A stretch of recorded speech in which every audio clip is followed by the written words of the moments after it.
So we're going to be doing skill 9.5, range of motion. And some teaching points for that are that I would basically assess the patient for pain because he cannot do the range of motion if he's experiencing pain.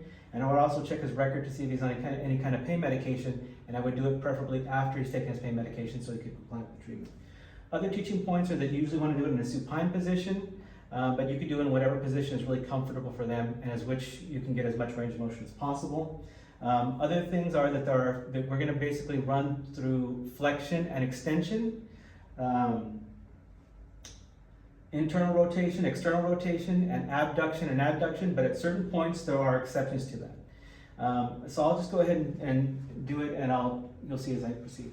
I'll go to the computer, check his record, check to see if there's any allergies, his name, date of birth. I'll check to see if he's expressed any pain recently, if he's on any pain meds. After that, I'll get any isolation gear if needed, gloves, and I'll go to the patient's room.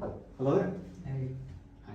My name is Tom, and I'm your student nurse today. I'm coming by as I'd like to do an assessment and basically do some range of motion with you. That would be just a few minutes, and it involves me actually manipulating your extremities. Would that be okay? That's fine. Okay. Name and date of birth?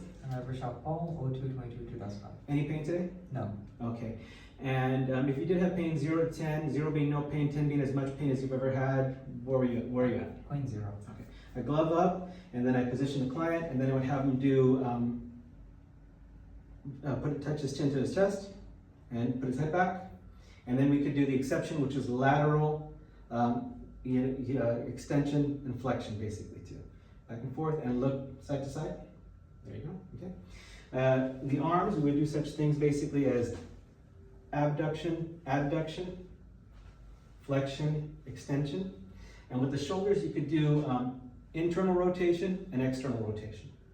The same thing goes with the hips, basically, and that would be internal, which actually is the opposite of what you'd expect, and external as you move it in. So, flexion and extension also happens with the legs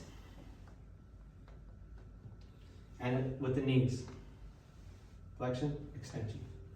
When we come to the hands, we would have something that's called hyperflexion.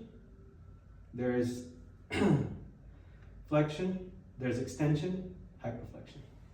To his digits, basically, or his fingers, you have him put them together, which is adduction and abduction away as he fans them out, and also flexion and extension by closing his hands and extending them. And we would actually do the same thing at the toes if we wanted to see that. An exception here too at the feet is that we could do plantar flexion and dorsiflexion. We also run through flexion and extension and abduction and adduction, as was seen, but that would be the range of motion. And you do it on one side of his body, and then after that you proceed to the other side of his body. Very long skill, very long intervention, so just to keep it short, we showed you that and talked to you about the exceptions and told you to assess for pain. And at this point, we would basically be complete after doing both sides. We'd ask him if he wants to report anything, any pain, any discomfort, or if he needs any assistance. Nothing. No? Okay. I would deglove, go wash my hands, and document. Thank you so much.